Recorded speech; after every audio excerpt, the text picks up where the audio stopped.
और इस कथा को अगर आप समझ गए तो जीवन सार्थक हो गया आपका। बहुत सावधानी से सुनिएगा। भक्ति का पथ आड़ा टेढ़ा, भक्ति का मार्ग थोड़ा सा उबड़ खाबड़ है, उसमें खड्डे ज्यादा हैं। और पाप का जो मार्ग है ना, बेकार जो मार्ग है ना, एकदम हाईवे क्लीन, सीधे इंदौर से चले भोपाल 2 घंटा 2.5 घंटा में टच। अच्छा, अब एक बात आपसे पूछेंगे, जितने लोग आस्था पर कथा सुन रहे हैं, जितने फेसबुक यूट्यूब पर सुन रहे हैं, बहुत ध्यान से बताना भाई। जिस रोड में खड्डे बहुत होते हैं उसमें एक्सीडेंट ज्यादा होते हैं कि जो एकदम क्लीन होता है उस पर एक्सीडेंट ज्यादा होते हैं? जो एकदम क्लीन है। इतने से समझ गए ना तुम पूरी कथा? बस आज की कथा खत्म कैसे कर दें और क्या बची? इतना ही समझना है बस। भक्ति का मार्ग आड़ा टेढ़ा होता है, खड्डे ज्यादा होते हैं, थोड़ा सा लोग ताने भी देंगे, अपशब्द भी कहेंगे, दुनिया के लोग कहेंगे बताओ ये बस 2 बजे नहीं और टीवी खोल के बैठ जाए, रिमोट भी अपने पास में छुपा के रख ले, बेचारा छोरा छोरी के नहीं दे है? वो बेचारे कथा सुनने में उनका मन नहीं लगे, उनका चाहिए डोरेमोन और इनको चाहिए भोलेनाथ।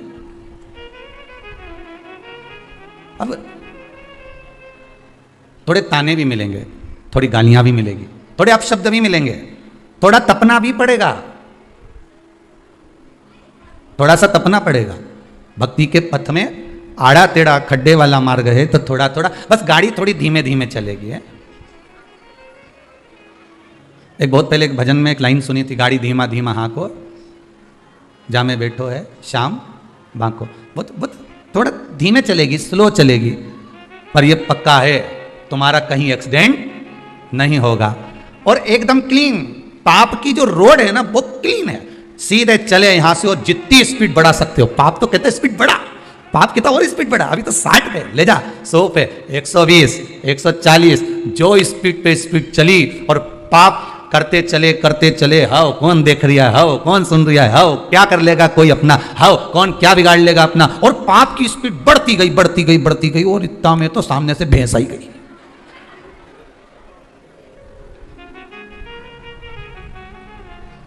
स्पीड इतनी तेज थी और सामने से जो भैंस दिखी, अब गाड़ी कहां टर्न करेगा, इधर से दूसरी आ रही, इधर पीछे दूसरी और इधर डिवाइडर, और कहां चढ़े, तो इन्हें कहा तो गए बस। फिर स्पीड, वो भैंस जो सामने आई ने तुम्हें ले जाके साइड में जो था ना डिवाइडर, उस पर चढ़ाया और चढ़ा के फिर खड्डा में फेंका, और फेंका ने सब तरह से ने तुम दुचाया, सब इधर से कहीं दुच गया, इधर से दुच गया, इधर से पिट गया, जहां से देखो वहीं पड़ा। कोई उठाने वाला मिला? एक्सीडेंट होने के बाद दुनिया के लोग तुम्हें बाद में उठाते हैं, पहले जो मोबाइल, चेन, बैग, लैपटॉप, ये सारी जो सामग्री होती है ना, पहले इनको उठाया जाता है। तुम्हें तो उठाएंगे, वो नहीं उठाएंगे तो वो उठाएगा, कोई तो उठाएगा। तो तुम्हारी इतनी चिंता नहीं है, उनको तो वस्तु चाहिए, जो वस्तु वहां पर पड़ी हुई है। तुम्हारे लिए तो फोन लगा दिया जाता है 108 पे, कितना 108। सारी दुनिया वालों को भी मालूम है कि 108 बार जपोगे तो ही में आएगा, नहीं तो नहीं आने वाला। 108 पे फोन लगा दिया। अब तुम अंदाजा लगा लो, पाप की स्पीड बहुत तेज थी, सामने एक भैंस आ गई। भैंस मतलब समझ गए कि समझाएं? अजामिल की कथा चल रही है, पहले उबड़ खाबड़ वाले रास्ते पे जा रहा था, मित्र ने कहा इस स्पीड वाले रास्ते पर चल, और सामने भैंस आ गई। भैंस मतलब एक वेश्या का मुख देख लिया, जो देखा तो उस पे आसक्त हो गया, गाड़ी डिवाइडर पे चढ़ गई, अहंकार की ओर बढ़ गया। अब भैंस तो अपने रास्ते से जा रही थी ना, अब बीच में भैंस अपने रास्ते से जा रही, उसको तो उधर जाना था। वेश्या ने एक बार भी अजामिल को नहीं देखा था, एक बार भी, पर जो गाड़ी चढ़ाई नहीं तो उनके तो ध्यान में रही नहीं कि सामने भैंस है, ये तो ध्यान में था। अजामिल को मालूम था कि सामने एक बड़ी सुंदर स्त्री बैठी है, बहुत सुंदर है, और केश झड़ा रही है और सुंदर श्रृंगार करी हुई है, बस इसको तो वो भैंस पे देख के एक्सीडेंट हो गया। और अजामिल का जो एक्सीडेंट हुआ तो इन्हें तो बस जाके खड्डा में गिर गया। मतलब आखिरी में क्या हुआ, तो कि मैं तो इससे शादी करूंगा चाहे कुछ भी हो जाए। गांव के लोगों ने समझाया तो इतना मंदिर जाता था, पूजन करता था, भगवान शंकर के जल चढ़ाता था, श्रीमन नारायण करता था, हरिहर करता था, सारी दुनिया का राम राम कृष्ण कृष्ण करता था, भगवत भजन करता था। अब ये कहां खड्डे में गिर गया, तो क्या कुछ भी हो जाए खड्डे में पड़ा है। तो दुनिया के लोगों ने भी सोच लिया, अच्छा है लैपटॉप ले चलो, मोबाइल ले चलो, इसका जो चेन अंगूठी सब ले चलो। तो खड्डे में पड़ा हुआ व्यक्ति जब देखता है ना दुनिया के लोग, तो सब अपना अपना सम्मान तोड़ देते हैं। फिर हाँ पड़ा है तो पड़े रहने, अब क्या ही कर, अपन तो अपना लैपटॉप लो नहीं बढ़ो, अपना मोबाइल लो नहीं बढ़ो, और पड़ा। अब पड़ा पड़ा पड़ा आखिरी में कोई उठाया, वही वैश्या उस अजामिल को मिल गई।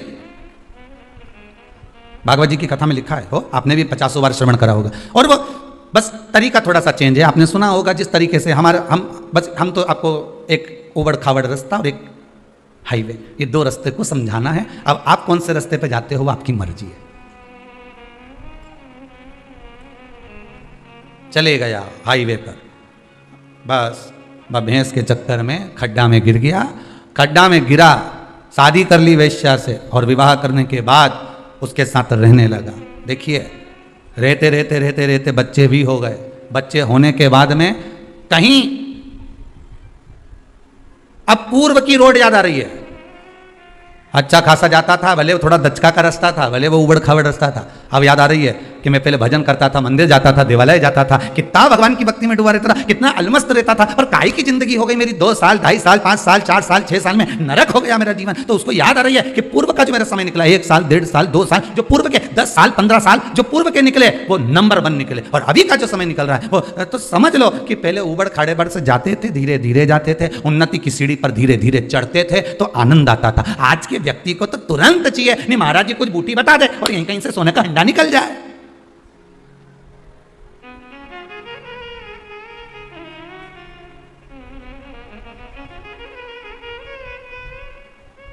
किसी के चक्कर में मत पड़ो।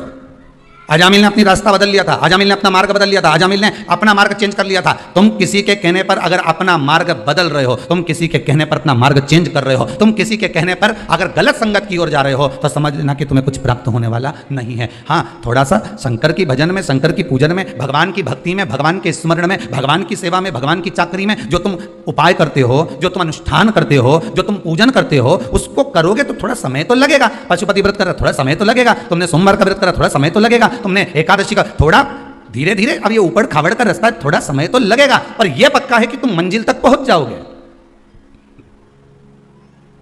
पर आज के जमाने में तो लोगों को तुरंत चाहिए, तुरंत। और एक बात आप लोगों से हाथ जोड़कर कहेंगे, सियोर वाला महाराज को ना तो कोई विद्या है, सही मायने में देखा जाए तो यहां तो पढ़ना नहीं आए,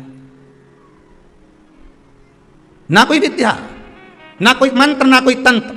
यहां तो एक ही मंत्र है, श्री शिवाय नमस्तुभ्यम।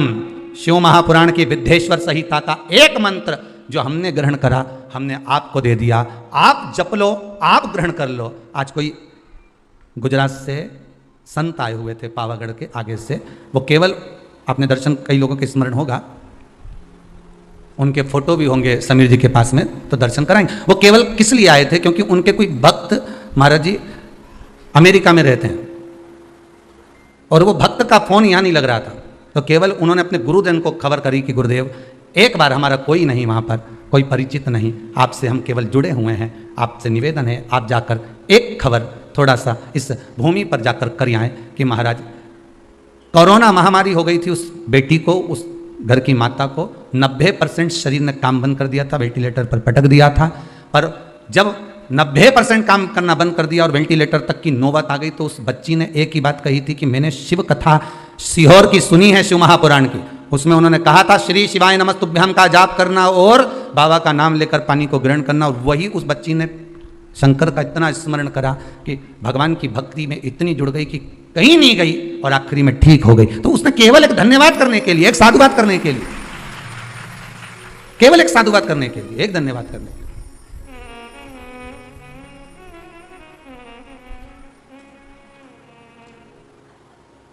केवल एक निवेदन।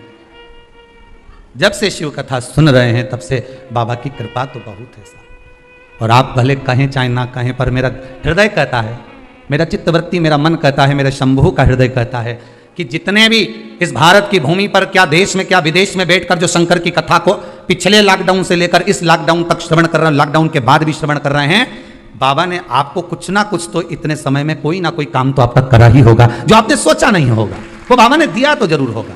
वो देने में देरी नहीं करता, बस पथ थोड़ा सा कठिन है, मार्ग थोड़ा सा कड़क है, थोड़ा पथ कठिन है, मार्ग थोड़ा कठिन है।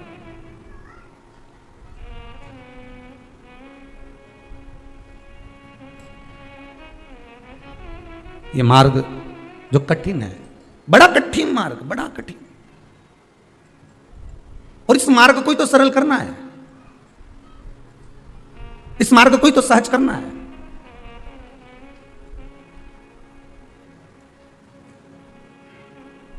सरल मार्ग की ओर बढ़ना है, सहजता की ओर बढ़ना, पर पथ नहीं छोड़ना, मार्ग नहीं छोड़ना, हाईवे पर नहीं जाना, स्पीड नहीं बढ़ाना। अजामिल ने स्पीड बढ़ाई थी और उसका पूरा काम बेकार हो गया, तो उसने जो पूर्व समय की रोड का स्मरण करा कि ये रोड कितनी अच्छी है, इस रोड पर मैं चल रहा था, अच्छा खासा चल रहा था, राम नाम, कृष्ण नाम, शिव नाम, भगवान की भक्ति में डूबा हुआ था, स्मरण कर रहा था मैं, नाम जाप कर रहा था मैं, पर कहाँ मैंने रोड बदल लिया, एक मित्र के कहने पर।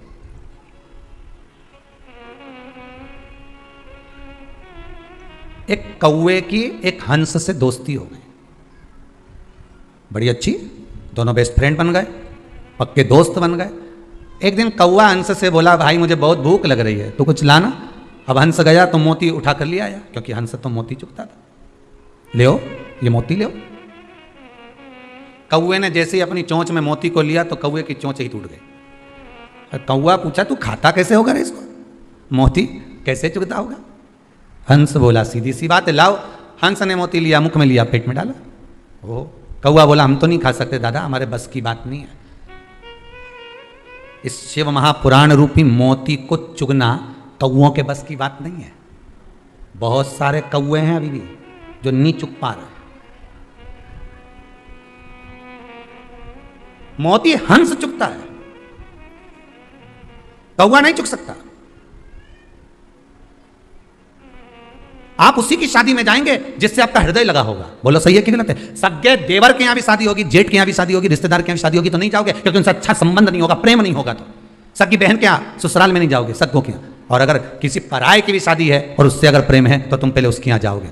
शंकर की कथा में 2 बजे से 5 बजे तक आस्था चैनल के सामने फेसबुक यूट्यूब पर जो कथा सुन रहे हो, बस तुम और वो शादी में जाने वाला एक बराबर है। तुम्हारा संबंध शंकर से है, इसलिए तुम कथा सुनते हो। जिसका संबंध ही नहीं होगा तो वो कथा में कहां से चले जाएगा?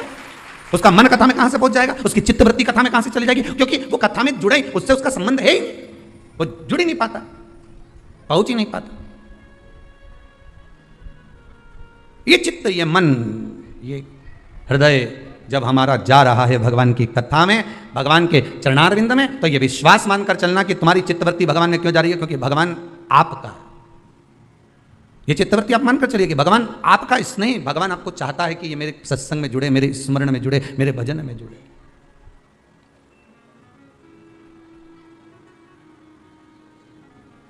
और भजन भोले बाबा का करते रहोगे तो संसार सागर से तरते रहो। कौवा मोती को नहीं चुग पाया, छोड़ दिया मोती को, मोती छोड़ा, मोती को छोड़ दिया। भूखा रहने लगा कौवा, कौवा भूखा है, क्या करूं मैं, क्या करा जाए, क्या करा जाए महाराज। अब कौवे ने हंस से कहा, कौवे ने हंस से कहा,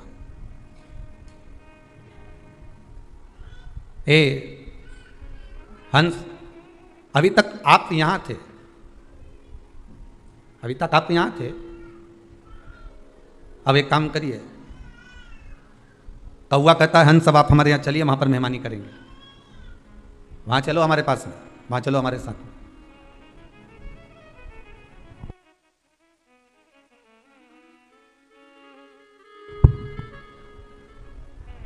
कौवा हंस से बोला कि अब आप हमारे यहां चलिए,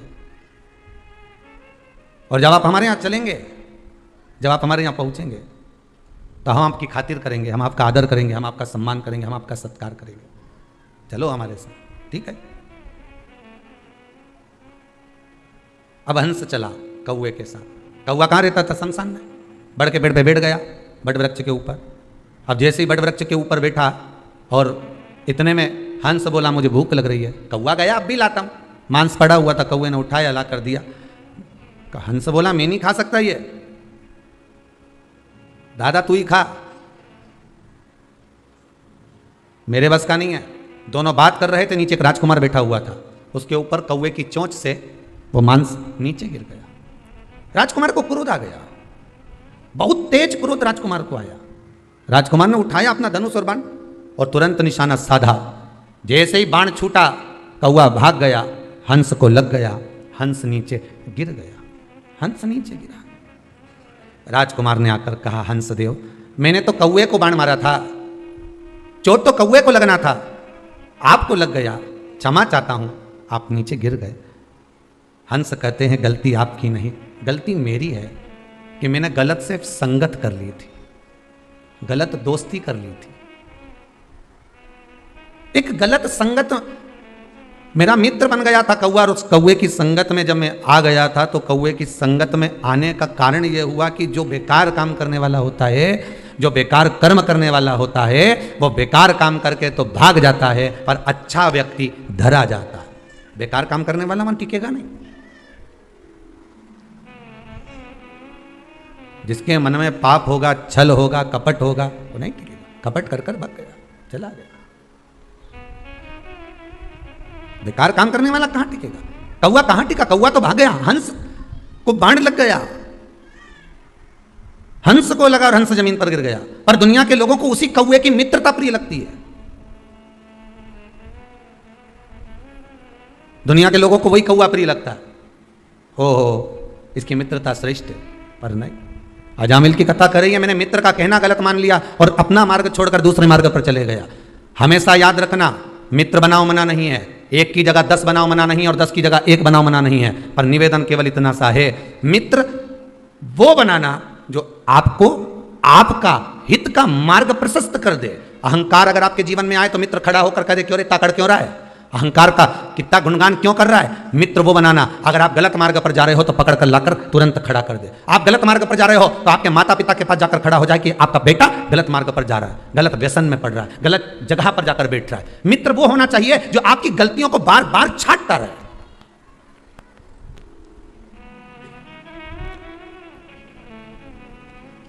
पुत्र क्यों बिगड़ता है? पुत्र बिगड़ने का कारण क्या है? बेटा अगर मदिरा का पान कर रहा है, बेटा अगर मांसाहार कर रहा है, व्यसन कर रहा है, बेटा अगर तंबाकू खा रहा है, कुछ गलत खा पी रहा है, तो उसमें किसी दूसरे का दोष नहीं है, दोष अपना है। दूसरे को दोष मत देना कभी भी, दोष तुम्हारा है। पहली बार गलत काम करके आया था, उसी दिन मां मुख पर 2 धर के देती, पूरे तन के कपड़े उतार देती, नग्न अवस्था में ले जाकर बाहर चौराहे पे खड़ा कर देती और वहीं रख रख कर मारती।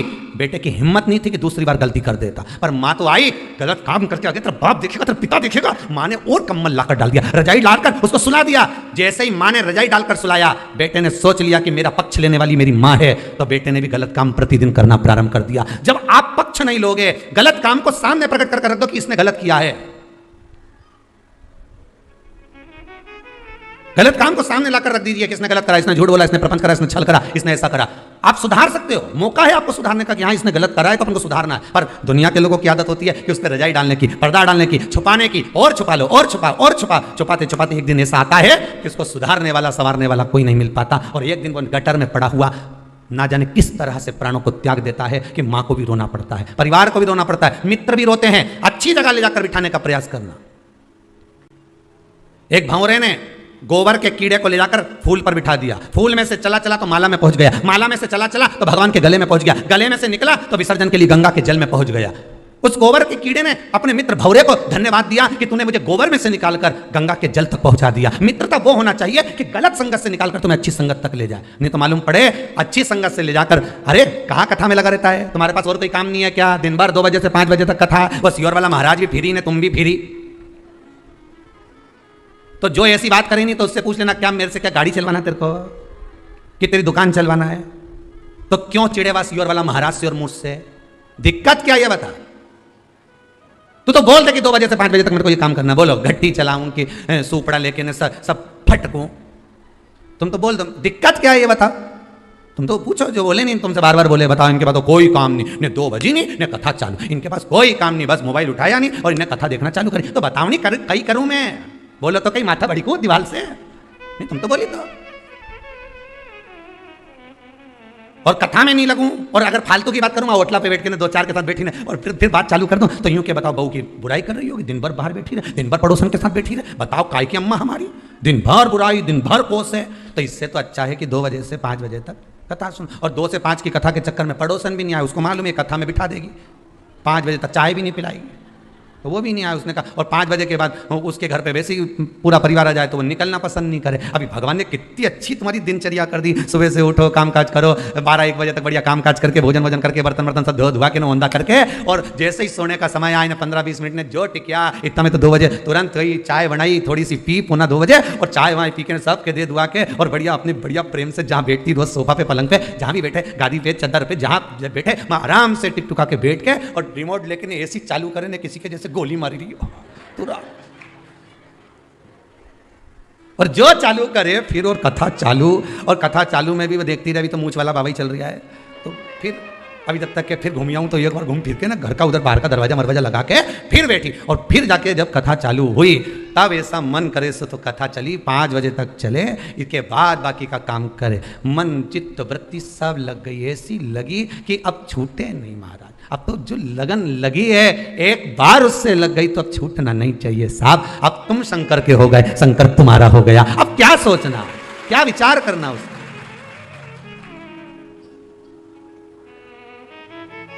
आज किसी ने प्रश्न लिख के भेजा है, कहीं दूसरी जगह से आया है, डाकघर के द्वारा आया हुआ, उसमें लिखा था गुरुजी से एक प्रश्न करना है और घर के पते पर भेजा था, तो हमारी माता जी ने हमको दिया है, कहीं भिलाई मिलाई के पास का है, तो उन्होंने लिखकर भेजा है ये गुरुजी से ये पूछ के बता दो कि जब कोई मरता है तो मरे हुए व्यक्ति को उस मुर्दे को लेकर जाते हैं, तो जितने लोग मुर्दे को उठाकर ले जाते हैं उस मुर्दे को उसकी मंजिल तक पहुंचाते हैं, इसका कितना पुण्य है। तो हमारा निवेदन है अगर वो कथा सुन रहे हो भिलाई वाले तो जरा सावधानी से सुन लेना। पहली बात तो यह है कि तुम मुर्दे को मंजिल तक नहीं पहुंचा रहे, मुर्दा तुम्हें मंजिल दिखा रहा है, पहले तो ये समझ जाओ, फिर फालतू की बात बाद में करें अपन, ठीक है। पहले तुम ये बिल्कुल छोड़ दो कि तुमने लिख दिया कि हम मुर्दे को मंजिल तक पहुंचा रहे, अरे मुर्दा को तुम मंजिल पे क्या पहुंचा रहे हो, मुर्दा तुम्हें मंजिल दिखा रहा है कि आखिर यही है जहां मैं पहुंचा हूं, पहले तो उसको समझ लो। और दूसरा पुण्य की बात है तो गरुड़ पुराण में वर्णन आता है कि किसी शव को लेकर जाने वाला जितने कदम उसको कंधा प्रदान कर कर लेकर जाता है उतना ही अश्वमेध यज्ञ का पुण्य उसके खाते में जुड़ता चले जाता। अब ये तो पुण्य की बात हो गई कि आप किसी लावारिस की अगर बॉडी भी पड़ी है और आपको अगर मौका मिला कि लकड़ी देना है, कंडे देना है, कुछ पदार्थ उसको प्रदान करना है, उसका कोई अंतिम संस्कार करने वाला नहीं है, अगर तुम कर रहे हो तो उसका पुण्य तो है साहब, उसका पुण्य है।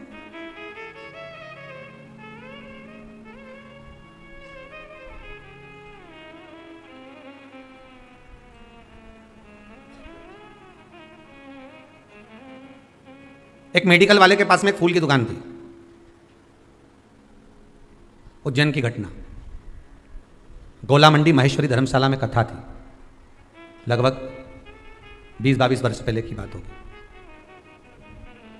एक फूल वाले के पास एक मेडिकल वाले की दुकान, और फिर पास में वहां पर कुछ बहुत सारे कपड़ों की दुकान थी, वहां गद्दे वद्दे रखे हुए थे बहुत सारे, जो उज्जैन वाले होंगे वो तो जानते होंगे, ठीक है। अब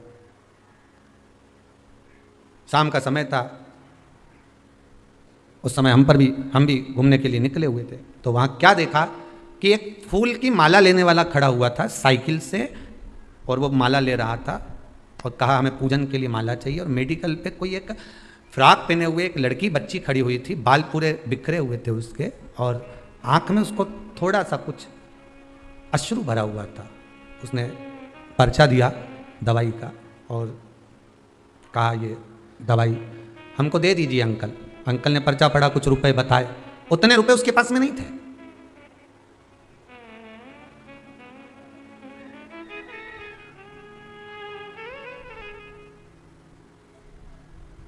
उतना रुपया उनके पास नहीं था। फूल की जो माला ले रहा था उसने उस बच्चे, बिल्कुल पास में दुकान, उसने उस बच्ची का, मेडिकल वाले का शब्द सुना तो उस साइकिल को रख कर माला वहीं पर छोड़ दी और उसने जेब में से निकाल कर उस बच्ची की मेडिकल में जो दवाई में पैसा कम पड़ रहा था वो दे दिया। फूल वाले ने कहा सर आप ये माला नहीं लेंगे भगवान को चढ़ाने की, तुमने उसको पैसे दे दिए। तो कहा बस आज माला मेरे महंकाल को चढ़ गई, वो इधर से चढ़ी चाहे इधर से चढ़ी पर चढ़ गई। पुण्य कैसे भी करना है, ये जरूरी नहीं, फिर निवेदन करूंगा, ये जरूरी नहीं है कि आप फूल बंगला बनाओगे तब भगवान प्रसन्न होगा। आप दिल को बंगला बना लो, मेरा भगवान प्रसन्न हो जाएगा। मन को तो बनाकर देखो, मन बना ही नहीं पा रहे।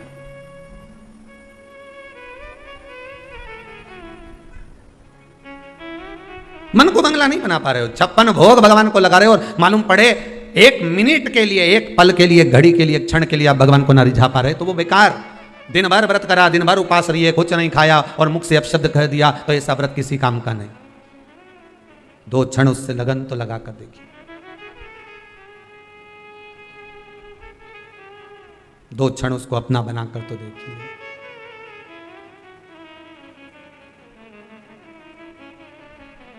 महाराज आप सोचो कि मुर्दे को मंजिल तक पहुंचा रहे हो तो तुम मुर्दे को मंजिल नहीं पहुंचा रहे, मुर्दा तुम्हें मंजिल दिखा रहा है कि आखिरी में यहीं आना है रे दादा, इसलिए अच्छा काम कर लो। मैं भी आ गया, बहुत अकड़ता था, कल्ला ठट होके आया, मुर्दा कह रहा, मुर्दे से सीखो तो सही। कितनी सीख देता है वो मरा हुआ मुर्दा भी, वो गया हुआ जीव भी कितनी सीख दे रहा है कि कल्ला हो गया अकड़ के। मुर्दा भी कह रहा है कि नम्रता रखोगे तो लोग तुम्हें जिंदा समझेंगे, अकड़ोगे तो सोचेंगे मर गया, अकड़ोगे तो सोचेंगे मर गया।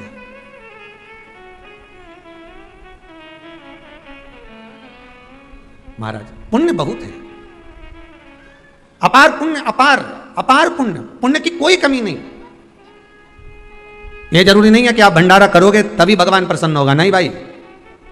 आपने हृदय में सोच लिया ना कि मेरे मन में भी एक भाव है, भगवान बस पूरा कर दे, एक बार मेरा मन का मनोरथ पूर्ण हो जाए, भगवान से निवेदन है, फिर क्यों ना मैं भी आजीवन भोजन भंडारे का सदस्य बन जाऊं। आपने इतना सोच लिया ना, आपके मन में आ गया ना, तो समझ लो भंडारा हो गया, भगवान उसको स्वीकार कर लिया, भगवान उसको पूर्ण कर देगा। अब भगवान जब तुमको धन दे तो पहला काम आपको यही करना है कि मैं भी आजीवन भोजन भंडारे का सदस्य बनूं, मैं भी वहां जाकर दान करूं, मैं भी ऐसा पुण्य करूं, मैं भी ऐसा सत्कर्म, ये आपकी चित्तवृत्ति में आ जाएगा, आपके मन में आ जाएगा।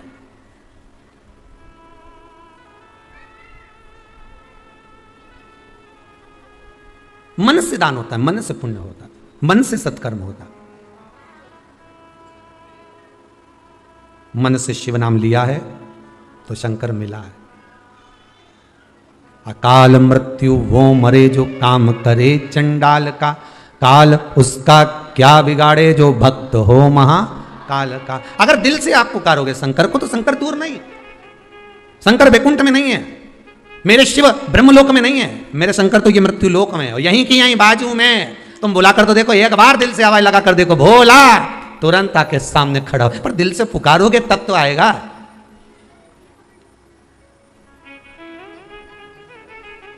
दिल से पुकारो।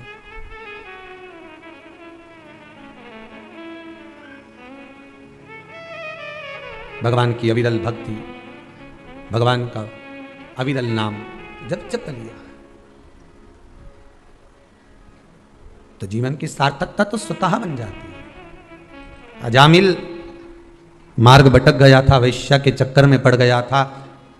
भजन करने वाला व्यक्ति अगर गलत मार्ग पर भी चले जाता है तो भगवान कृपा कर कर उसे फिर सतमार्ग पर ले आता है, यह अजामिल की कथा कहती। आपने जिंदगी में अगर शंकर की कथा को एक बार भी श्रवण करा है।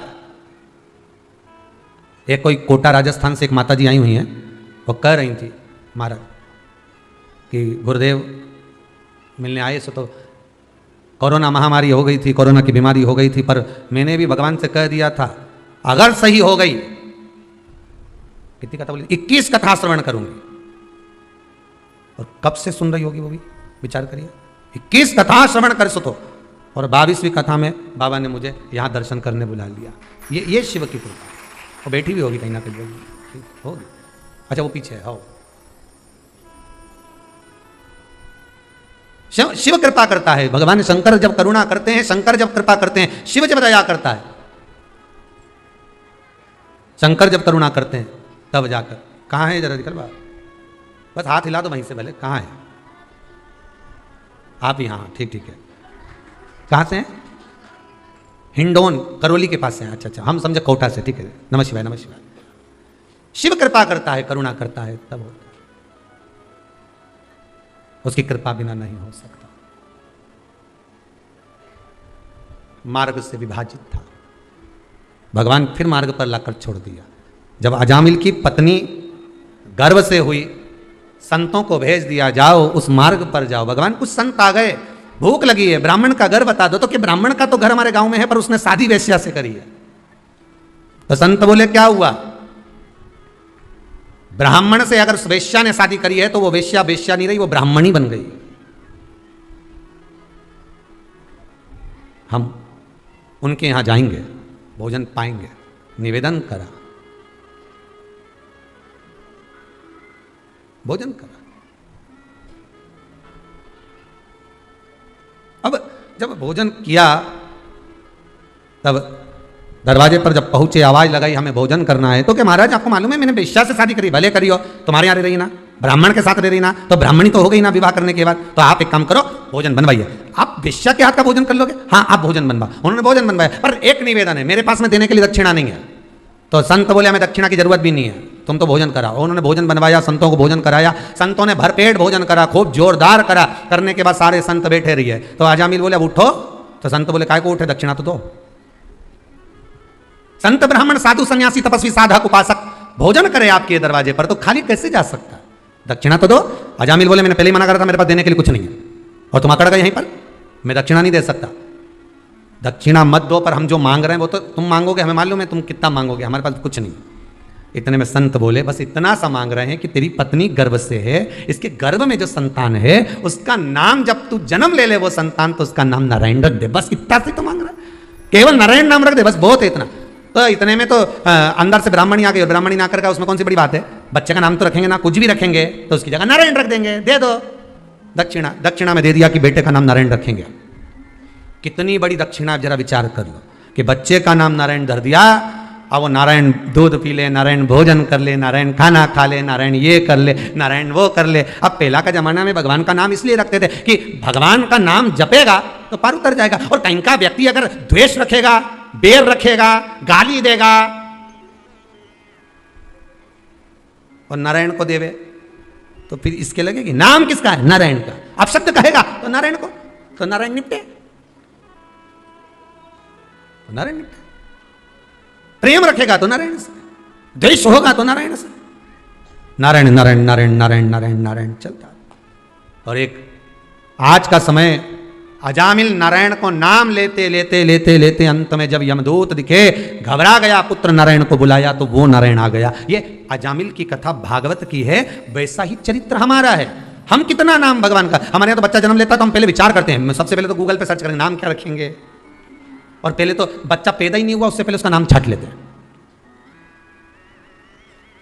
दो पति पत्नी आपस में चौराहे पर झगड़ रहे थे, बीच मार्ग पे, बीच रोड पे झगड़ रहे हैं।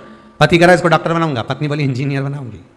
दोनों झगड़ा कर रहे हैं, इतने झगड़ लिए कि आगे पीछे चल रहा है। आगे जाके फिर झगड़ लिए। वहीं से एक व्यक्ति निकल कर जा रहा था, उसने पूछा भैया झगड़ा किस बात का हो रहा तुम्हारा? आधे घंटे हो गए झगड़ते झगड़ते, हुआ क्या? पति बोला बेटे को मुझे डॉक्टर बनाना है, पत्नी बोली मैं इंजीनियर बनाऊंगी। बोल दिया ना एक बार। तो इतने में जो व्यक्ति बीच में था उसने कहा एक काम करो, बेटे को बुला लो, उससे पूछ लो कि वो डॉक्टर बनेगा कि इंजीनियर बनेगा। इतने में पति पत्नी बोले अभी तो वो पैदा ही नहीं हुआ है, अभी तो माता के गर्भ में है, वो पैदा होगा तब हम पूछेंगे। वो आया ही नहीं और झगड़ा प्रारंभ।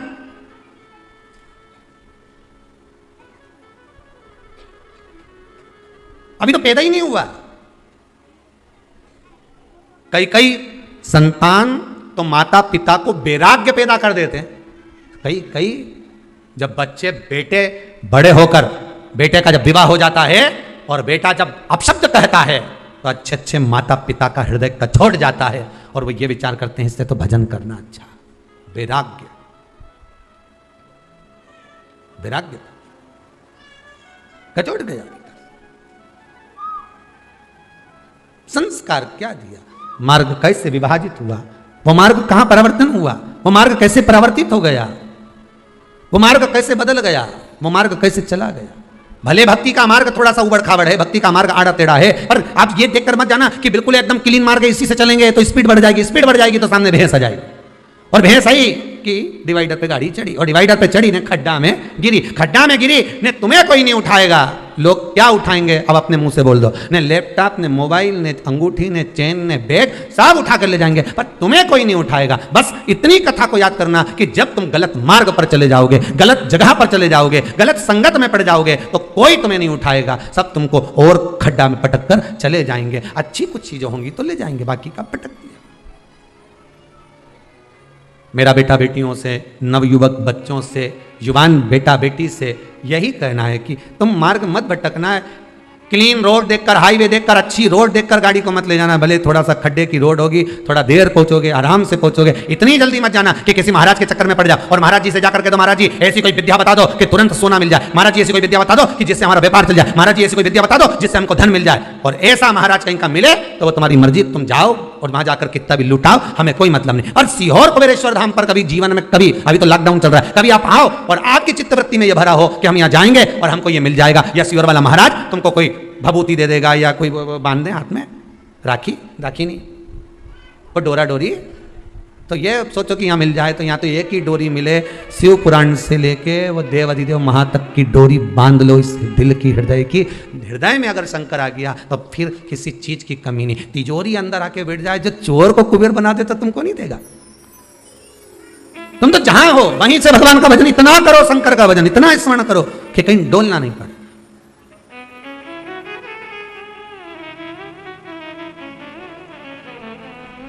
शंभु शरणे पड़ी, मांगू घड़ी रे घड़ी, दुख काटो दया करी न दर्शन आपो। बाबा से आप निवेदन प्रतिदिन करो, रोज आप व्रत करें ना करें पर भगवान से निवेदन जरूर करें कि बाबा दुख आपको काटना है। मुझे लगता था कि मेरा दुख है, मुझे लगता था कि दुनिया के लोग मुझे तकलीफ दे रहे हैं, पर मुझे नहीं, तू मेरे दिल में बसता है, तकलीफ तुझे दे रहा है।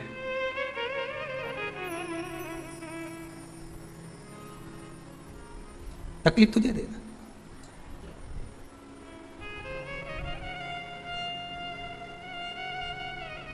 बड़ा ओघड़ी, बड़ा दयालु, बड़ा सहज। मुझे लगता था कि लोग मुझे तकलीफ दे रहे हैं, मुझे लगता है कि लोग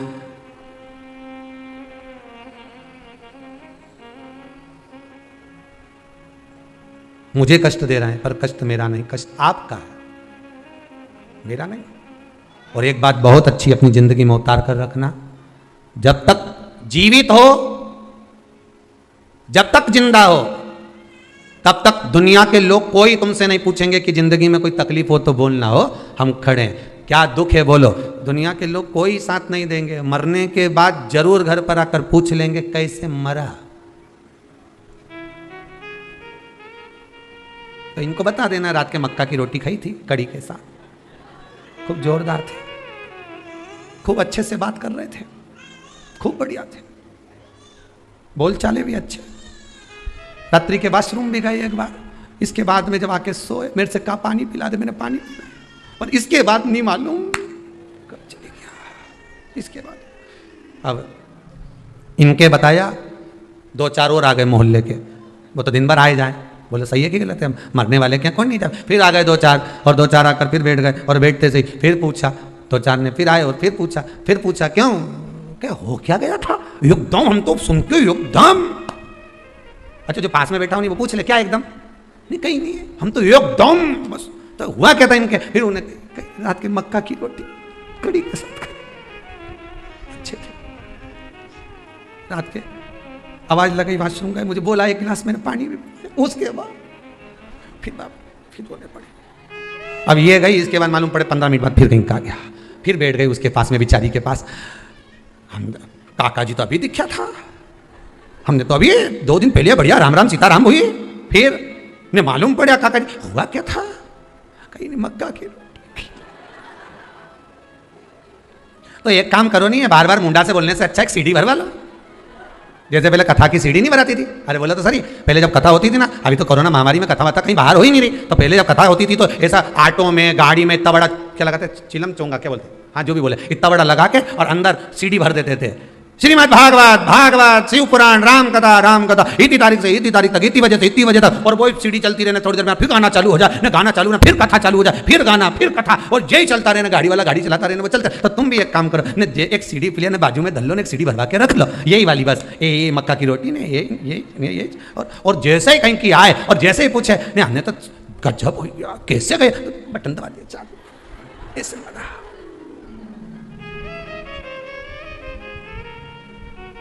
अरे जितने आए यही के गए, पूछ के चले गए। जब मरा था सूचना सबको मिल गई थी कि ऐसे मरा था, पर बार बार क्यों पूछ रहे हो? अगर किसी के मृत्यु वाले घर में जाना है तो गरुड़ पुराण सुनकर या पढ़कर जाओ। लिखा है 10 दिन तक जीवात्मा उसकी घर की अटारी पर रहती है।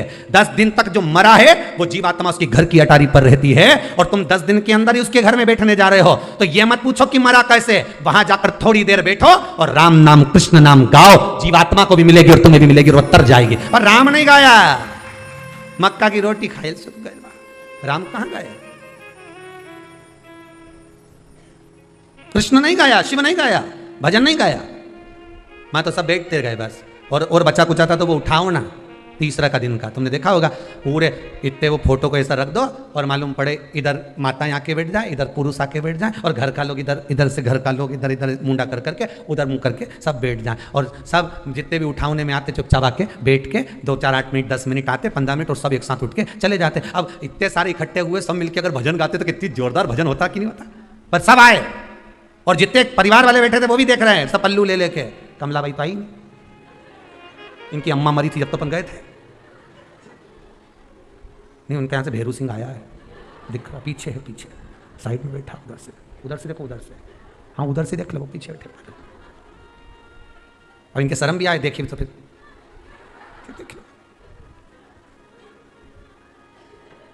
और राम रतन भाई तो दिखी नहीं कि राम रतन भाई तो आई थी, बंद चली गई, जल्दी चली गई।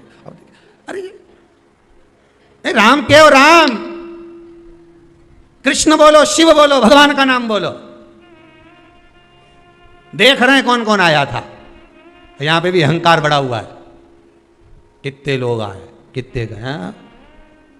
मुख में हो राम नाम, राम सेवा हाथ में, तू अकेला नाही प्यारे, राम तेरे साथ में। जिंदगी की बागडोर हाथ दीना नाथ के, जब महलों में रखे चाहे झोपड़े का वास दे। सीताराम सीताराम सीताराम कहिए, जाई विधि राखे राम ताई विधि। चित्तवृत्ति में भगवत भजन होना चाहिए हर पल, हर घड़ी, हर क्षण।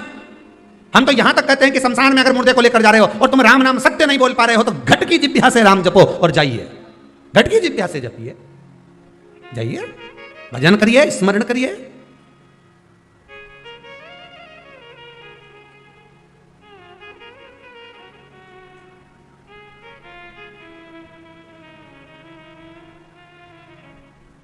बहुत दूर मेरा शिव है, उसके पास जाने का मार्ग बड़ा कठिन है, बहुत कठिन। एकादशी का व्रत लोग कहते हैं कि कर लिया, जान लिया, पर एकादशी के जो 18 नियम हैं उन नियम में 2 नियम कल बताए थे। तीसरा नियम है कि शिव की आराधना हो, कृष्ण की आराधना हो, भगवत स्मरण हो।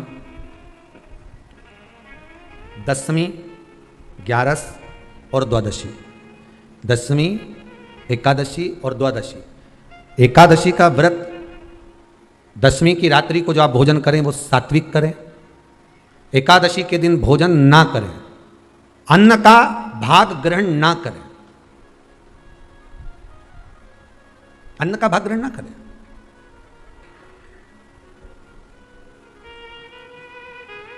कितना सुंदर कहा है महाराज जी।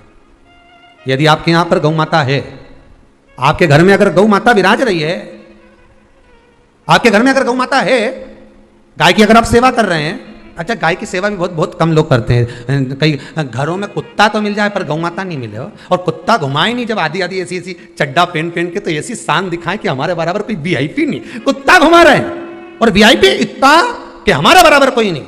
और कहीं का गाय के बछड़े को घुमाए तो लोग के गंवा रहे हैं। कोई अगर गौ माता को घुमाने के लिए ले जाए, गाय को पकड़कर घुमाने के लिए जाए, शहर में गाय के बछड़े को घुमाने के लिए जाए तो लोग कहते हैं गंवा रहे, और कुत्ता घुमाए तो वीआईपी।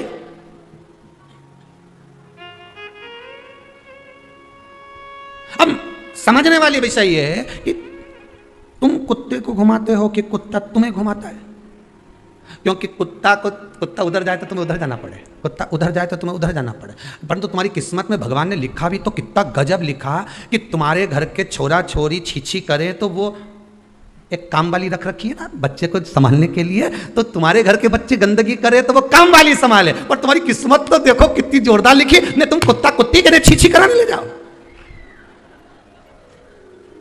अरे सुबह से उठ के माला लेके जाओ कि इनके कुत्ता उनके छीछी कराओ, और उसमें भी गर्व महसूस करे हमारे बराबर कोई नहीं कुत्ता ही घुमा रहा। अरे दादा इनके देख के दया आए, सुबह सुबह हम भी जाएं मॉर्निंग वॉक करने पर इनके देखें तो भगवान से प्रार्थना करते क्या करा था इनने अपने पूर्व समय में जो कुत्ते को छीछी करा रहे। इन्हें पूर्व समय में कौन सा पाप करा था भोलेनाथ, कौन सा पाप करा था। अच्छा 3 बार गरुड़ पुराण भी पढ़ के देख ली, उसमें नहीं मिला कि ये कुत्ता उनके छीछी करा, इन्हें पाप कौन सा करा था पुराना जमाना के, उसमें नहीं निकल। अब पढ़ेंगे कहीं स्कंद पुराण वगैरह में से ढूंढ के लाना पड़ेगा।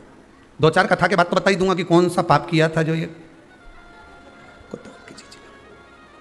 इतना सुंदर लिखा है धेनु मानस में, गीता प्रेस गोरखपुर की गौ अंक को निकाल कर पढ़िए कल्याण का, उसमें लिखा है ब्रह्म मुहूर्त में सुबह के समय पर गाय की पूंछ को पकड़कर या गाय की रस्सी को पकड़कर जो 2 कदम भी चल लेता है उसके लिए भगवान विष्णु बैकुंठ का मार्ग और कुबेर का मार्ग प्रशस्त कर खोल देता।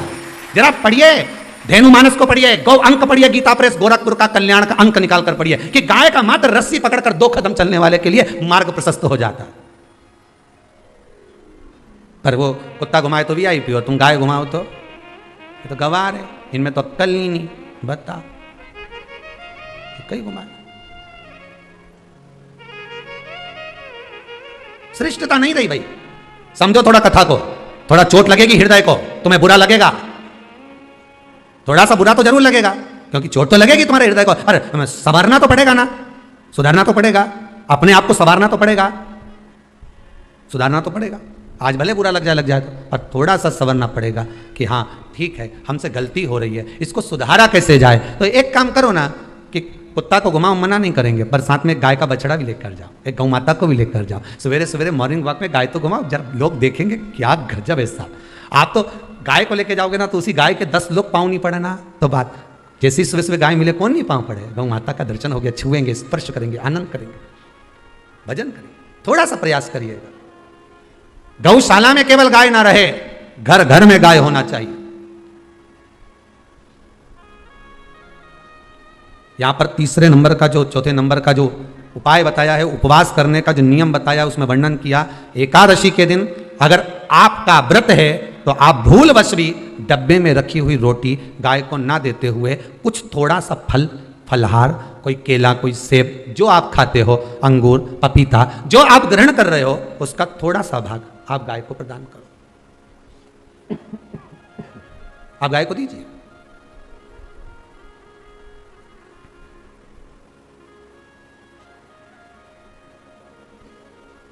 थोड़ा सा भाग आप गौ माता को प्रदान करो, थोड़ा सा।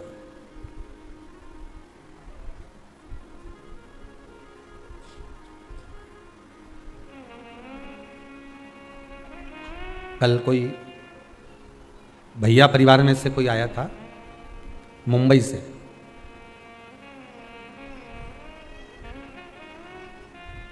वो लगभग 10 किलो बादाम लाया होगा और 10-1 किलो काजू होगा। और कार्यकर्ताओं ने पूछा ये किसके लिए लेकर आए, गौ माता के लिए। उनने सारी गायों को, सब गौ माता को काजू और बादाम खिलाया हो,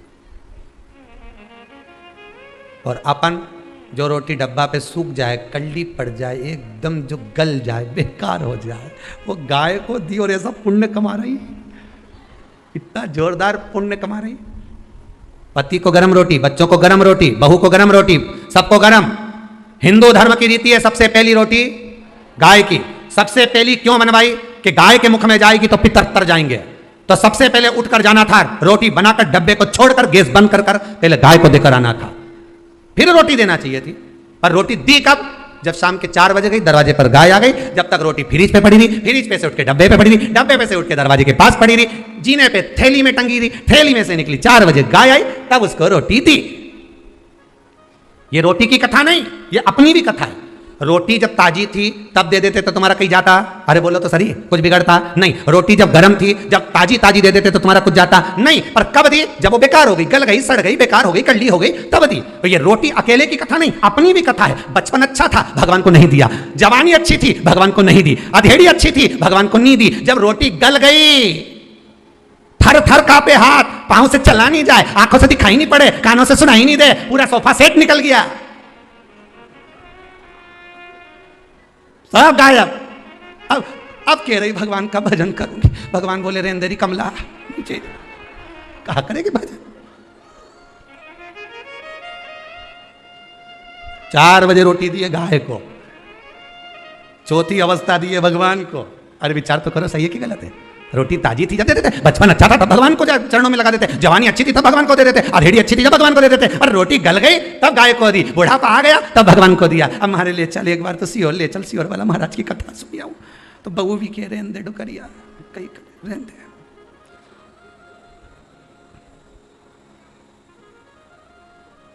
घर में पोता हो गया, सोना की सीढ़ी चढ़ा रहे अम्मा के। अम्मा से मंदिर की 4 सीढ़ी चढ़ी नहीं जा रही, सोना की चढ़ा रहे हैं। और सोना की भी बनवाई तो इतनी सी बनवाई और अंगूठा में फंसा रहा है, चढ़ जा। अब चढ़े कैसे? कोई बड़ी सीढ़ी हो सोना की तो चढ़ भी जाए, इतनी सी सीढ़ी। और मुंह में भी अम्मा बोल रही बेटी को दे देना, बेटी को दे दो, इतनी सी सीढ़ी। अब इन्हें बहू ने विचार करा, अब घर में 4 बेटियां आई, सभी तो आई हैं, तो इन्हें पूरी सीढ़ी का एक एक पाया तोड़, वो सीढ़ी का सारा पाया तोड़ी ने। तो अम्मा से कहते ये बड़ी चोरी के देते, मंजरी के देते, संजरी के देते, छोटी के देते। और अम्मा ऐसी जोरदार साड़ी का पल्लू बल्लू लई नहीं, ऐसी सीढ़ी का एक एक पाया दे रही है कि जैसे सोने की अंगूठी दे दिया। अब दे तो सोना की सीढ़ी चढ़वा।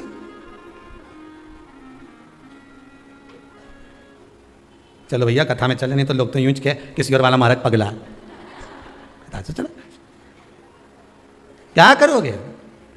बचपन जवानी अधेड़ी बेकार, बुढ़ापा दिया किस काम का दिया? अंतिम अवस्था, और वो भी पूरी नहीं दे पाए, वो भी परमात्मा को नहीं दे पाए। अरे महाराज एकादशी का व्रत का महत्तम कराए, थोड़ा सा फल दो, एक केला दो, एक सेब दो, पपीता दो, तुम जो फलहार कर रहे हो, चाहे तुम मोरधान पा रहे हो, चाहे तुम जो सामग्री पा रहे हो, और वो थोड़ा सा दो, और गौ माता को उस दिन फलहार दो, अगर एकादशी का आपका व्रत है तो।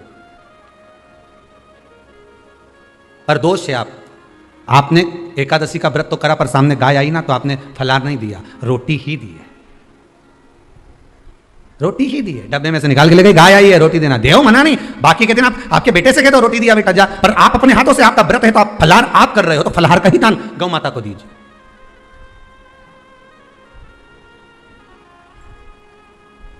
बच्चों से कह दो जाओ, सेवक से कह दो जाओ जरा दे के आओ रोटी, पर आप फल का दान दीजिए। महाराज 5वां वर्णन किया चतुर्थ भाव में, बन सके जितना एकादशी के दिन भगवान का ओम नमो भगवते वासुदेवाय का जाप करें, या अपने गुरु मंत्र का स्मरण करें, या जो मंत्र आपके हृदय में समाहित हो, श्री शिवाय नमस्तुभ्यम, ओम नमः शिवाय, राम कृष्ण शिव, जो मन पड़े उसका भजन करें, पर दिल से करें। जितनी देर करते बने उतना देर करें। माला पकड़ने की भी जरूरत नहीं कि माला पकड़ के बैठूं, तो घटके जिब्या से जप लो नहीं जी वही उतना में ही पूरा हो जाए, वही बहुत है, उतना ही बहुत।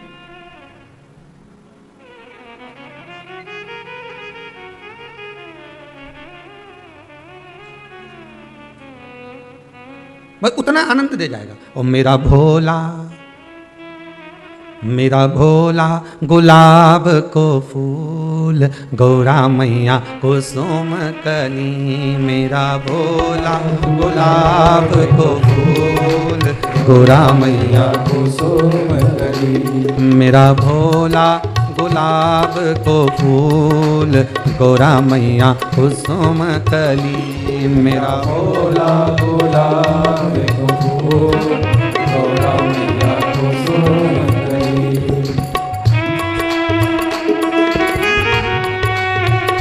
भाव सुन,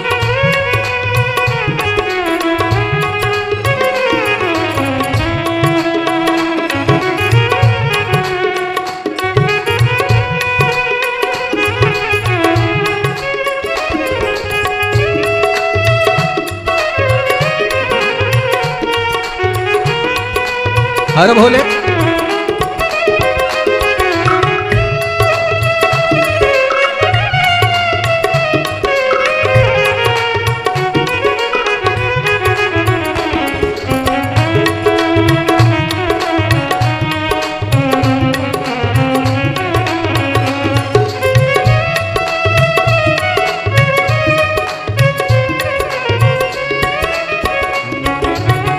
भोला बैठे कैलाश पर्वत, भोला बैठे कैलाश पर्वत, भोला बैठे कैलाश पर्वत, भोला बैठे कैलाश पर्वत। मैया गौरा हिमाचल नगर, गौरा मैया कुसुम कली, गौरा मैया हिमाचल नगर, हे गौरा मैया कुसुम कली। मेरे भोले गुलाब का फूल, गौरा मैया कुसुम कली, मेरा भोला गुलाब का फूल, गौरा मैया कुसुम कली।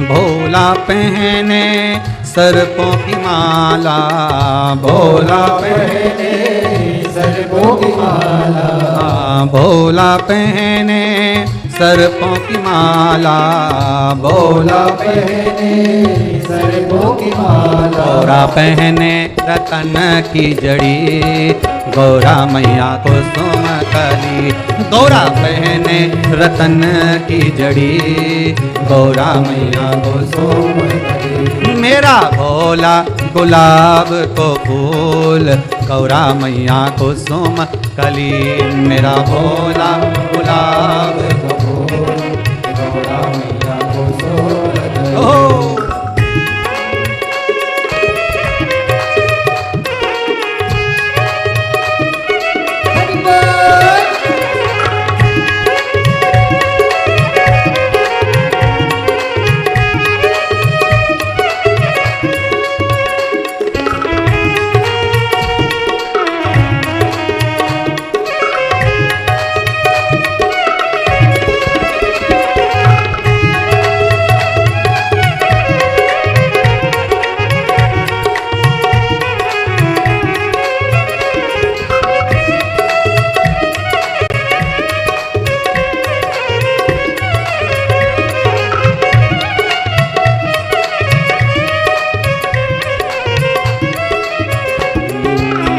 भोला पहने बागंबर शाला, भोला पहने बागंबर शाला, भोला पहने बागंबर शाला, भोला पहने बागंबर शाला। मैया पहने चुनर की जड़ी, गौरा मैया कुसुम कली, मेरी मैया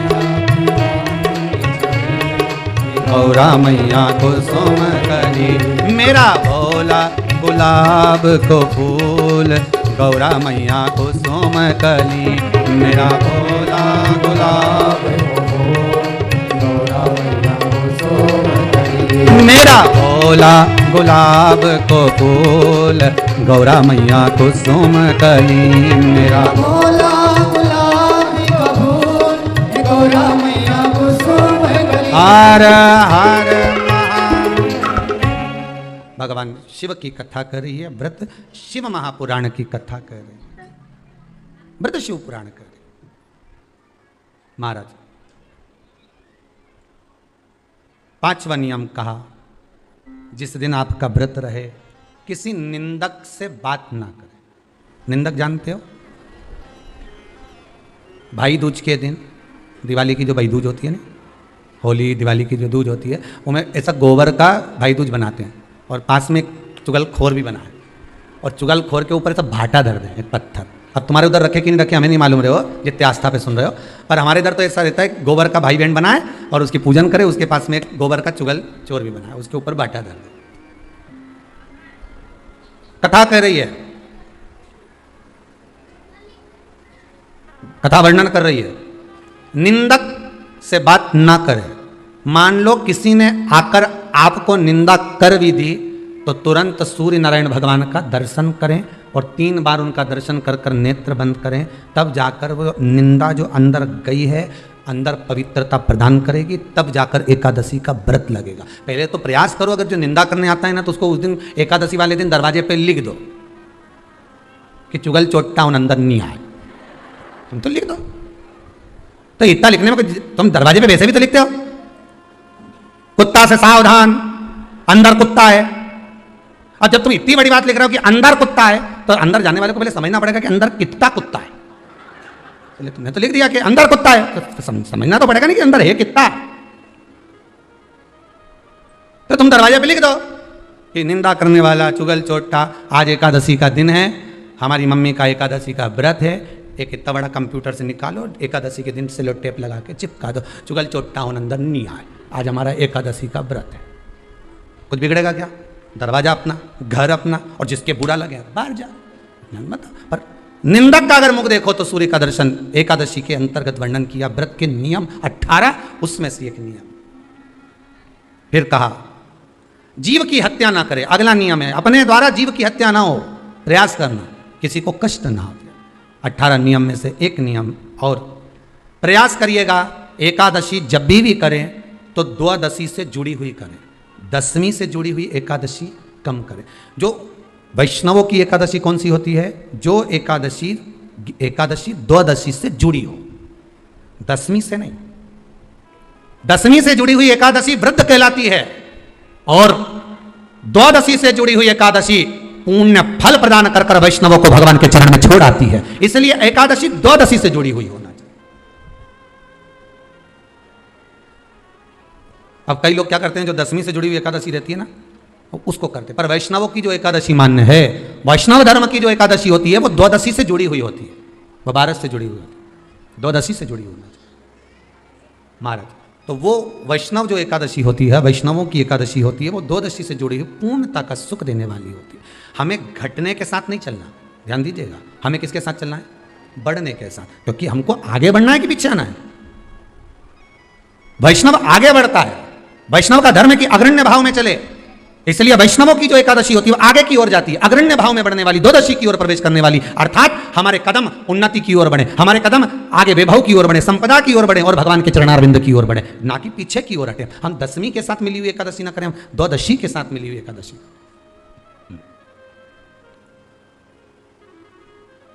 वैष्णव एकादशी। फिर अगला वर्णन किया गया महाराज, शास्त्र कहता है, अगला वर्णन जो किया गया उसमें बताया, प्रयास करें जिस दिन एकादशी हो उस दिन घर में बुआरी झाड़ू आदि जो लगती है वो दूसरा लगा लें। क्यों? उसका वर्णन है, अगर आप बुआरी लगाएंगे, झाड़ू लगाएंगे, पोछा लगाएंगे तो हो सकता है कोई जीव आपके हाथ के द्वारा मर जाए। अब एक बार ये कथा हमने काशी में कह दी थी, तो एक अम्मा खड़ी हो गई और उन्होंने कहा, महाराज जी हम तो दोनों ही हैं और मेरी रे एकादशी, तो मैं पोछा किससे लगूं? अब मैंने कहा अम्मा तू तो रहने दे, तू ही लगा ले। अब हम कहते हैं कि अब एक तो बोल रहे कि हम घर में दो, और आप कह रहे हो कि जिसका व्रत रहे वो पोछा ना, तो मत लगाओ, छोड़ दो एक दिन, कोई जरूरी है झाड़ू लगा लिया सब पोछा। तो प्रयास करो कि कोई जीव ना मरे, प्रयास करो किसी जीव की हत्या ना हो।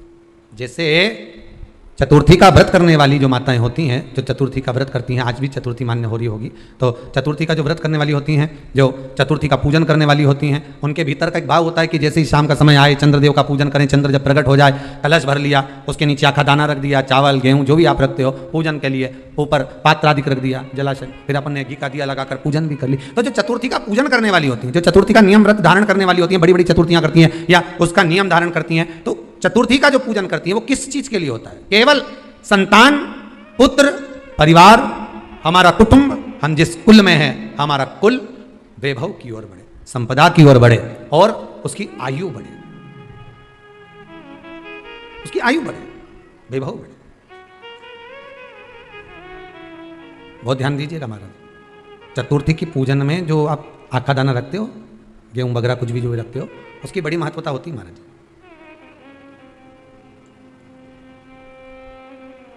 यहां तक कहा गया है, चतुर्थी की कथा तो आप लोग पढ़ते होंगे, जो लोग पढ़ते हैं उनको मालूम होगा, चतुर्थी की कथा में लिखा है, चौथ माता के व्रत में वर्णन किया गया है कि वो आखा दाना जो रखा जाता है, मान लो कोई जरूरी काम होता है तभी आखा दाना को रखा जाता है, संभाल के रखते हैं कि हम इस काम के लिए जा रहे हैं और हमारा ये कार्य सफल होना चाहिए। तो जिसने चतुर्थी का व्रत करा है, जिसने चंद्रदेव का पूजन करा, चतुर्थी का व्रत करा, वो गणेश जी से विनती करके वहां से 2-4 आखा दाना उठा ले, और जो व्यक्ति का काम अटक रहा है अपने ही घर का, पर दूसरे कुल को नहीं देना, अपने ही कुल के अंतर्गत जो काम अटक रहा है उसकी जेब में, उसके पल्लू में उस चीज को रख दिया जाए। तो चतुर्थी जो अगली आती है, जैसे आप महीने की करते हो तो महीने की, और आप जैसे करते हो कि 4 अलग बड़ी बड़ी चतुर्थी करते हो, तो उसके अनुसार आपका कार्य सिद्ध होता ही है। उस आखे दाने का इतना महत्व होता है क्योंकि चतुर्थी का व्रत करने वाली माता जब व्रत करती है तो स्वयं चतुर्थी की कथा में लिखा हुआ है कि पार्वती जी गणेश जी से चतुर्थी की कथा बचवाती। चतुर्थी की कथा बाची किसने थी? स्वयं गणेश जी महाराज ने। और सुनी किसने थी? माता पार्वती। बाचने वाले गणेश जी थे, सुनने वाली माता पार्वती थी। तो चतुर्थी की कथा जब होती है तो उसको स्वयं गणेश जी बाच रहे हैं, तो व्रत कौन सुन रही है? माता पार्वती। और आपने जो आखा दाना लिया वो गणेश जी के भाव से लिया, गणेश जी से निवेदन करके, विनय करके, प्रार्थना कर उसको प्राप्त किया, आपने उसको लिया। फल प्रदान कर देता है, कार्य की सिद्धता देता है। और एक और चीज ध्यान रखिएगा, जिसको पथरी की बीमारी हो या किडनी लीवर में कोई तकलीफ उत्पन्न हो जाती है, डायलिसिस चल रहा हो या डॉक्टर बोल रहे हो कि चेंज करना पड़ेगा, तो उसके पहले कोई सी भी 4 चतुर्थी, कोई सी भी 4 चतुर्थी, सफेद दुर्वा, जब गणेश शिव महापुराण की कथा बातचीत थी पिछले वर्ष की, शायद हमारे चैनल पर डली होगी, आप जब जाएंगे तो उसमें प्राप्त होगा। तो सफेद दुर्वा, और दुर्वा का भी वर्णन करा था कि दुर्वा कहाँ से उत्पन्न हुई थी, दुर्वा का भी व्याख्यान वर्णन करा था कि दुर्वा का महत्व क्या है, इसको अमृत क्यों कहते हैं, उसका भी वर्णन करा गया था कि सारे पेड़ पौधों को काट कर पटक दो, सूख जाते हैं, पर दुर्वा को भले काट लिया, 1 साल बाद वापिस ले जाकर डाल दो और पानी के अंदर दुर्वा हरी हो जाती है, अमृत कहते हैं उसको। तो उसमें सफेद दुर्वा, जिसका किडनी लीवर का प्रॉब्लम होता हो, उसको सफेद दुर्वा, बालचंद्र का स्मरण कर कर 7 बार घुमाकर वो सफेद दुर्वा सुबह के समय खाली पेट थोड़ी सी दुर्वा का भाग दांतों से चबा चबा कर उसको निगल लेना चाहिए। पथरी होती है तो 15 से 20 दिन में वो बाहर निकल जाती है, इस मार्ग से निकले यूरिन आदि के माध्यम से वो बाहर हो जाती है। और अगर किडनी लीवर की प्रॉब्लम होती है, डायलिसिस चल रहा होता है, तो उसमें भी आपको सुख की प्राप्ति होती है। हफ्ते में अगर 2 डायलिसिस हो रहे हैं तो हो सकता है बाबा चाहेगा विश्वनाथ तो 1 कर देगा, धीरे धीरे उसको फिर 4 चतुर्थी कर लीजिए। सफेद दुर्वा का स्मरण। सफेद दुर्वा कहाँ मिलती है? तो कहाँ जहाँ जलाशय होता है, जहाँ कुआं हो, बावड़ी हो, तालाब हो, पानी जहाँ भरा रहता है, उसके नजदीक में सफेद दुर्वा उत्पन्न होती है। सफेद दुर्वा मारे, सफेद दुर्वा का स्मरण शिव कथा कह रही है। अगला वर्णन किया है भगवान। तो बालचंद्र चतुर्थी का स्मरण करते हुए कहा कि आप जो व्रत कर रहे हो, उस व्रत की पूर्णता में जिस भगवान का भजन कर रहे हो, उस भगवान से पूर्ण फल की कामना हो आपकी। फिर 18 नियम में से एक नियम कहा, जब 26 एकादशी पूर्ण हो जाए तब आप उद्यापन 1 बार का जरूर करें। किसी के मृत्यु के बाद आपने जो एकादशी दी है, जैसे कोई परदादा गए, दादा गए, कोई बुजुर्ग गया, पंडित जी ने कहा एकादशी का दान दो, आपने दे दी 5 एकादशी, 4 एकादशी, 3 एकादशी, 2 एकादशी, आपने जो एकादशी दी है, मना नहीं, दो और देना चाहिए। दान धर्म पुण्य तो करते रहना चाहिए, जब मन मिले तब कर दो, मौका मिले तब करो। तो एकादशी जो आपने दी है, और आपने किसी जीव को एकादशी दी है जो चला गया है, वो जीव को जब एकादशी दे देते हो, उसकी 11 एकादशी, 5 एकादशी, 3 एकादशी जितनी आपने दी है उतनी पूरी हो जाती है। उसके बाद में एकादशी का एक व्रत नहीं रखना चाहिए, उसके बाद फिर अगला एकादशी का व्रत धारण करना चाहिए। वापिस फिर पुनः। तो क्या करोगे उस दिन? जिस दिन आपने एकादशी जीव को दे दी, 5 एकादशी दी, तो छठी एकादशी पे क्या करोगे उसको? ये नहीं कि आपको अन्न खाना है, आपको व्रत नहीं रखना, पर आपको अन्न का सेवन नहीं करना। उस दिन दूध की सामग्री, कोई फ्रूट्स, कोई फल आपको उस दिन ग्रहण कर लेना। पर आपको ये नहीं करना है कि हमने तो एकादशी करी नहीं है आज, तो हम अन्न खा लेंगे। नहीं, कथा में वर्णन आया था, कल कथा में कहा था, मूर्ख को जब मारने का समय आया, पाप सामने आ गया, भगवान ने उस पाप को किस में ले जाकर छोड़ा? पाप पुरुष को अन्न के भीतर। पाप पुरुष कहाँ गया? अन्न के भीतर। एकादशी के दिन एक दिन पाप पुरुष अन्न के भीतर रहता। एकादशी का अगला वर्णन ध्यान से सुनिएगा। मान लो आपने एकादशी का उद्यापन में बाद में करूं नहीं करूं, श्वास का कोई भरोसा है? बोलो तो, है क्या कोई भरोसा? नहीं। श्वास रुक जाएगी चलते चलते, क्षमा बुझ जाएगी जलते जलते, दम निकल जाएगा रोशनी का, क्या भरोसा है इस जिंदगी का? कोई भरोसा है कि आप 26 एकादशी पूरी कर पाओगे?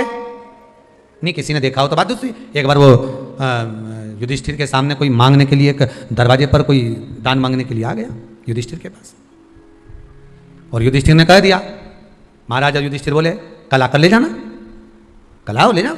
भीम ने एक ढोल उठाया और बजाना प्रारंभ करा, और साहब बजाया कि सारे लोग इकट्ठे हो गए। सबने पूछा हुआ क्या भीम, कौन सी खुशी की बात है, बात क्या है? तो भीम बोले मेरे भैया ने काल को जीत लिया। काल को जीत लिया मतलब मेरे भैया बोले कि कल आ जाना, हम तुमको दान दे देंगे। मतलब मेरे भैया जानते हैं कि कल तक मरेंगे नहीं, प्राण नहीं छूटेगा, मतलब इन्हें काल को जीता। ये समझ वाली बात है। आप हो, हम हो, कोई भी संसार का मनुष्य काल को नहीं जीता। जन्म मरण परण 3 भगवान के हाथ में है। डॉक्टर ने कह दिया इतनी तारीख तक बच्चा होगा, मालूम पड़े आगे पीछे कभी भी हो जावे, 15 दिन पहले, 8 दिन बाद, 4 दिन पहले, ये तो भगवान क्या कहा, इसको ले जाओ, अंतिम सांसें चल रही है, मर जाएगी कुछ दिन में। मालूम पड़ा घर लिया है, 6 महीना हो गया, 5 बार तो नीचे सुला दिया गोबर लीप के, डुकरिया फिर जिंदा हो गई वापिस। 4 बार तो फोन लगा के पूछ लिया कौन सा पाठ सुना दें कि निपट जाए, बिस्तर पे सड़ गई। भगवान भी कह रहा है मई रखो, शिव पुराण नहीं सुनी, मई रखो।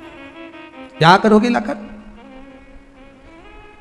परण पत्रिका देखकर कह दिया दूसरे महीने में ब्याह हो जाएगा।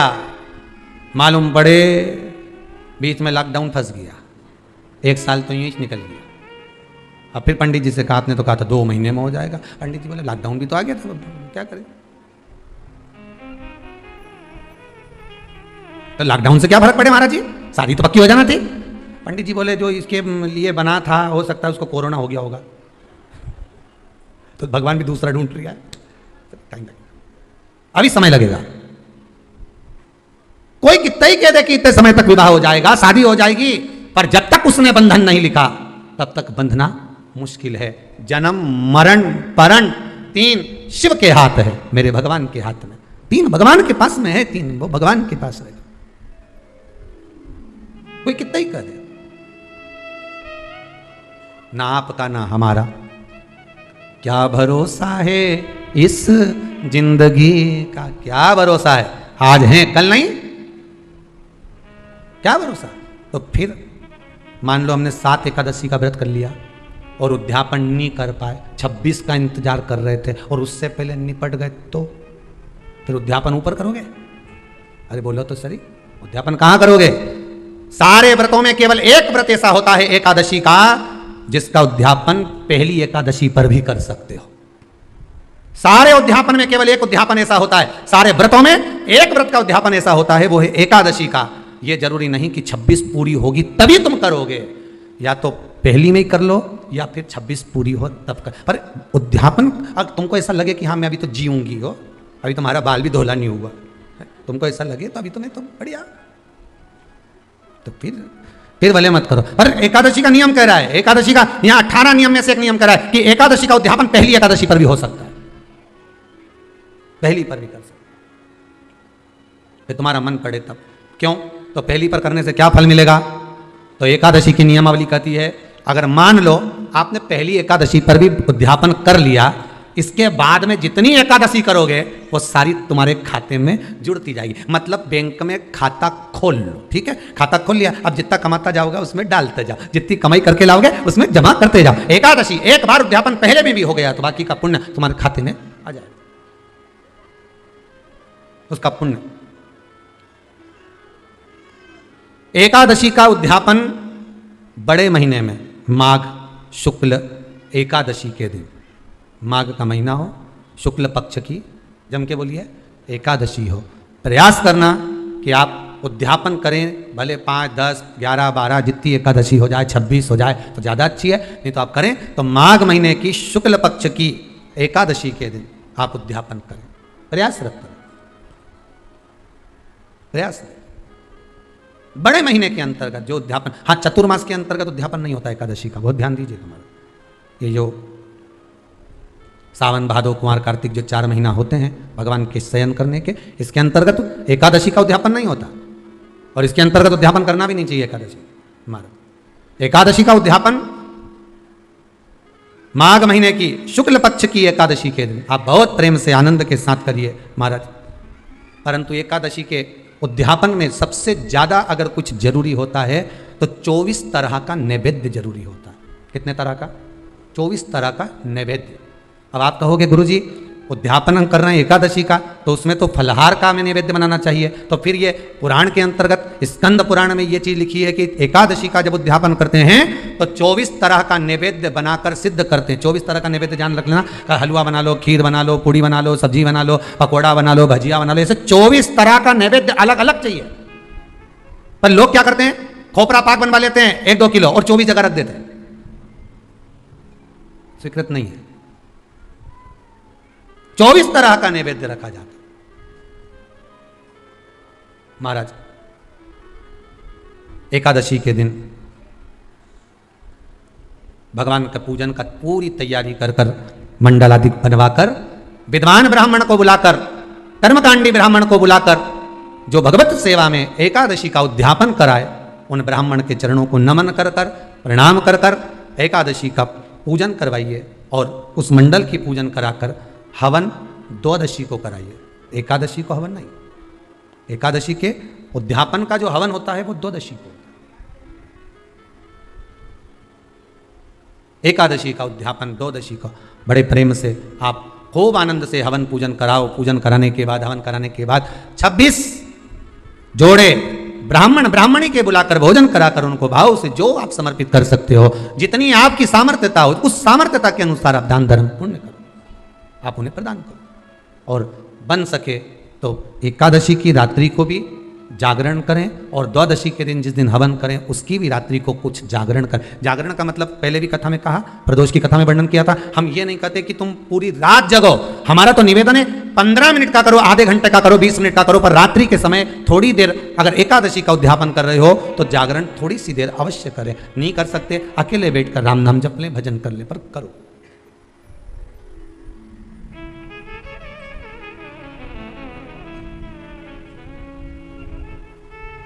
भगवान का भजन करो, किसी भी रूप में करो। देश है मंगल मंगलकारी, अवधूत रूप निराला हो, मेरा प्यारा डमरू वाला हो।